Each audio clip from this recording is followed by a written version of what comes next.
উৎসাহ উদ্দীপনা বা বিভিন্ন রকম ভাবে পুরস্কৃত করে। বাট এই প্রথম আমার কাছে মনে হয় যে আমরা হয়তো বা রানার্স আপ হয়েছি, বাট আমরা ভালো খেলেছি। আজকে আমার এই উপস্থিতির অনুপ্রেরণা হচ্ছে আমাদের মাননীয় প্রধানমন্ত্রী। গতকালকে তিনি যখন সংসদ অধিবেশনে বসে তিনি পত্রিকা দেখছিলেন যে তোমরা হেরে গেছো, তখন তিনি তাৎক্ষণিকভাবে তিনি আমাকে ডাকলেন এবং ডাকার পরে তিনি বললেন যে তুমি অবশ্যই আগামীকালকে ওরা যখন আসবে তাদের সাথে দেখা করবা, কথা বলবা এবং ওদেরকে উৎসাহিত করবা যে হারাই সবকিছু না, আমরা হার থেকে অনেক ভালো কিছু অর্জন করতে পারি। সো আমরা তৃতীয়বার মতো ফাইনাল খেলেছি, আমরা দুইবার চ্যাম্পিয়ন হয়েছি, আমরা আবার চতুর্থবার আবার চ্যাম্পিয়ন হবো ইনশাআল্লাহ।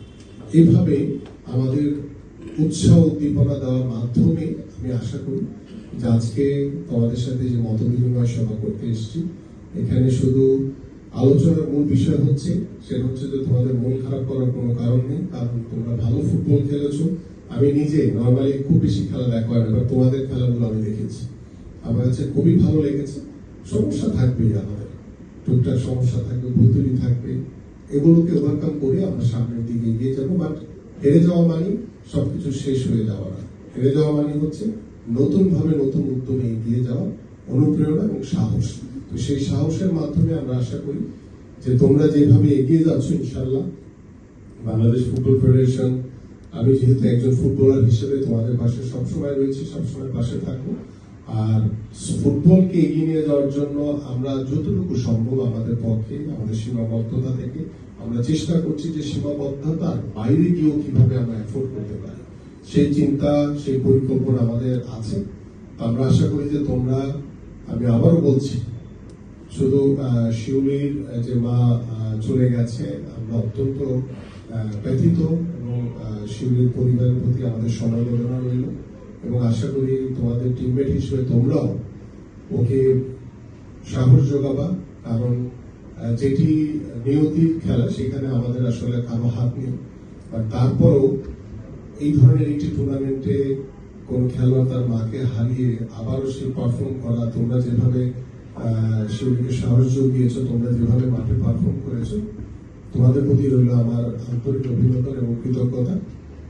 পাশাপাশি আমরা যেহেতু চেষ্টা করছি যে ক্রিয়া ভাতার মাধ্যমে তোমাদের পরিবার বা তোমাদের যে আস্থা বা বিশ্বাস সেটিকে ধরে রাখার জন্য কিভাবে আমাদের ফুটবলটিকে আমরা এগিয়ে নিয়ে যেতে চাই, ঠিক পাশাপাশি আমরা কিছুদিন আগে আমাদের একটি দলীয় একটি প্রোগ্রাম ছিল, তোমরা বোধহয় শুনেছ অনেকেই, যে সেখানে আমাদের একজন নেতাই আমাদের ঋতুপর্ণার যে বাড়ির যে বিষয়টি সেটি নিয়ে একটি প্রশ্ন করেছিল আমাকে, আমি যখন কথা বলছি মাননীয় প্রধানমন্ত্রীর উপস্থিতিতে।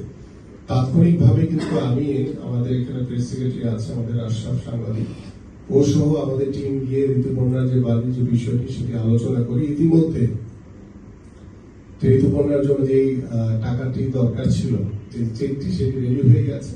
আমরা হয়তো বা, তোমরা আজকে আসছো, হয়তো বা এই সপ্তাহের ভিতরেই আমাদের পসিবল হলে আমরা ঋতুপর্ণার কাছে আমাদের পার্বত্য বিষয়ক যে প্রতিমন্ত্রী রয়েছেন আমাদের ব্যারিস্টার মিরহেলাল, অলরেডি টাকার যে অ্যামাউন্ট সেটা রেডি আছে।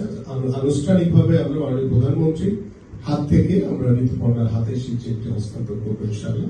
হয়তো এটি ঋতুপর্ণা আজকে ছুটিতে যাবে বা আসলে আমি আমাদের সভাপতি সাহেবকে বলেছি যে আমাদের মাননীয় প্রধানমন্ত্রীর কার্যালয়ে গিয়ে আমরা আনুষ্ঠানিকভাবে ঋতুপর্ণার জন্য যে চাওয়াটি ছিল ঋতুপর্ণা, সেটা আমরা ইনশাআল্লাহ পূরণ করবো।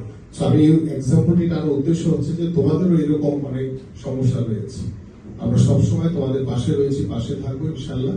তোমরা দেশের জন্য খেলো, দেশ তোমাদের পাশে থাকবে। সবাইকে আবারও ধন্যবাদ। এবং আরেকটি বিষয়, আমি তামিম ভাইকে রিকোয়েস্ট করেছি যে তোমরা ছুটি থেকে আসার পরে তোমাদের সাথে একদিন বসে আমরা ডিনার করবো ইনশাআল্লাহ, তোমাদের সাথে আরো কথা বলবো, তোমাদের অভিজ্ঞতাগুলো শুনবো। ঠিক আছে, সবাইকে ধন্যবাদ, থ্যাংক ইউ। মাননীয় মন্ত্রীর সাথে যদি কেউ কোনো পরামর্শ নিয়ে কথা বলতে চাও, কোনো প্রশ্ন করতে চাও বা নিজের কোনো ব্যক্তিগত কমেন্ট করতে চাও, প্লিজ এখনই। আমাদের কোনো অভিজ্ঞতা